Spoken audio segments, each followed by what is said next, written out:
Today, we confront one of the gravest moral failures in British history. For decades, children across the United Kingdom, from as young as 4 years old, were groomed, trafficked, raped, beaten, tortured, drugged, impregnated, criminalised, murdered, and psychologically destroyed by organised groups of men and women.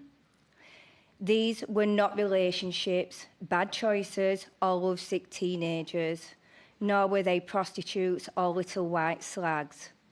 These were sustained campaigns of exploitation against children who were terrified, vulnerable, and systematically trapped. Children were degraded, they were humiliated, they were controlled through violence, threats, drugs, alcohol, and terror. Children forced to carry weapons, sell drugs, and commit murder. They were forced to dig their own graves, petrol poured over them and set on fire, scriptures from the Quran read out whilst they were being gang raped. Young children placed inside microwaves, ovens, and freezers in an attempt to murder them. Ouija boards used to call on spirits and demons, animals killed, and using sexual acts against children, and children forced to abuse and rape other children. Many were passed from rapist to rapist like a piece of meat.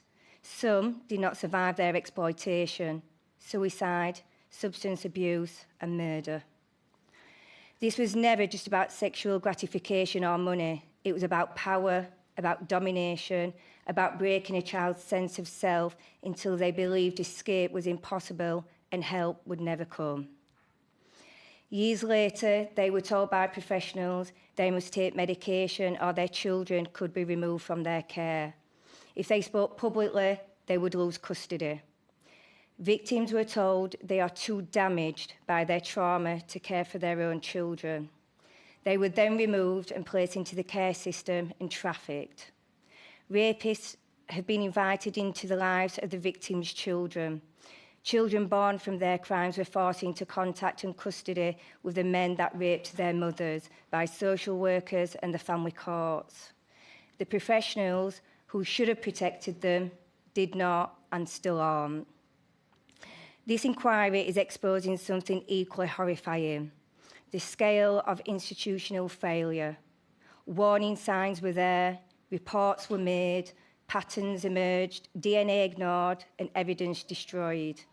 Yet again and again, professionals dismissed victims as troubled, promiscuous, or consenting.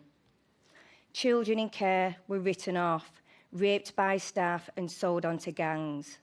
Children from troubled homes were judged and blamed instead of safeguarded. Parents were threatened with fines and arrest if they continued to try and safeguard their children. Files were closed.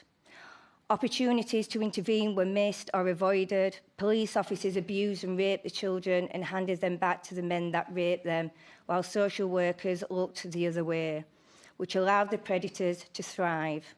Whistleblowers were targeted, threatened, and silenced. And yes, politics played a role. Political parties sacrifice children for votes. When leaders hesitate to confront abuse because the issue is uncomfortable, children pay the price. Far too many children paid the price because people didn't want to be called racist or Islamophobic. This inquiry will not hesitate.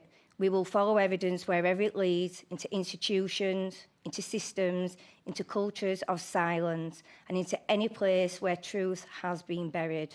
No race, religion, profession, no agency, no office is beyond scrutiny.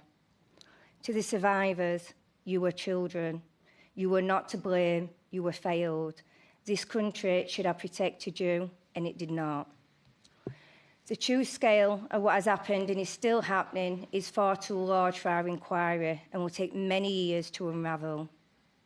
The majority of victims and families may never receive any form of justice, but that does not mean that we as an inquiry cannot be ambitious enough to try. I would like to thank MP Rupert Lowe for setting up the inquiry when our own government refused. my team for all their hard work. It's been a hard and emotional journey, and one we are still on. But more importantly, I would like to thank every participant that has worked with us and will continue to work with us after the hearings. The strength, determination and bravery of survivors of this evil crime never fail to amaze me.